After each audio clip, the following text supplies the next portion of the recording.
চলে এলাম মা দুর্গার ড্রয়িংয়ের পেন্টিংয়ের ভিডিওর দ্বিতীয় পার্ট নিয়ে। আজকে আমি তোমাদেরকে দেখাবো যে মা দুর্গার এই ফেসটিকে তোমরা কীভাবে খুব সহজ পদ্ধতিতে জল রঙের মাধ্যমে ফুটিয়ে তুলতে পারবে।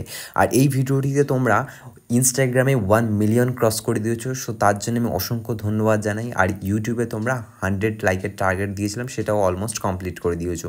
সো চলে এলাম, আজকে আমি তোমাদেরকে রং দেখাবো যে কীভাবে তোমরা খুব সহজে মা দুর্গার এই ফেসটিকে রং করতে পারবে জল রঙের মাধ্যমে। বেসিকভাবে দেখানো আর কিছু কিছু জিনিস বোঝানোর চেষ্টা করবো। প্রথম তোমরা যে জিনিসটি মাথায় রাখবে যে জল কিন্তু সর্বপ্রথম অ্যাপ্লাই করবে যেখানে তুমি রং স্টার্ট করতে যাচ্ছ, শুরু করতে যাচ্ছ। প্রথম একটা জলের কোটিং বা লেয়ার চাপাবে, তারপরেই তুমি রং শুরু করবে। সেটি তুমি তারপরে first coat, second coat, third coat apply করে যেতেই পারো। আমি এখানে তোমরা দেখতেই পাচ্ছ যে আমি কিন্তু প্রতিটি জায়গায় জল বেশি বেশি করে ইউজ করেছি, যাতে সেটি ব্রাশটি রাফ না হয়ে গিয়ে পেন্টিংটি যাতে বাজে না দেখতে হয়ে যায়, তার জন্য জল বেশি বেশি করে ইউজ করবে তোমরাও।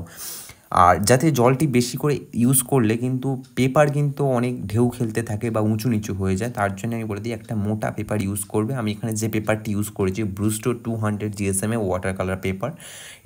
আর এই যে রঙটি ব্যবহার করছি সেটি হচ্ছে আর্টিস্টের ওয়াটার কালার। তোমরা অনেকে আমাকে জিজ্ঞাসা করে থাকো, তাও আমি এটা বলে দিলাম। আর যখন রং করবে সর্বশেষে কিন্তু এটা মাথায় রাখবে যে সব কিছু রং হয়ে গেলে সর্বশেষে কিন্তু কালো অ্যাপ্লাই করবে। ব্ল্যাকটা কিন্তু সবার শেষে, কারণ ওটি ঘেঁটে যাওয়ার চান্স বেশি থাকে যদি তুমি আগে ওটিকে করে ফেলো।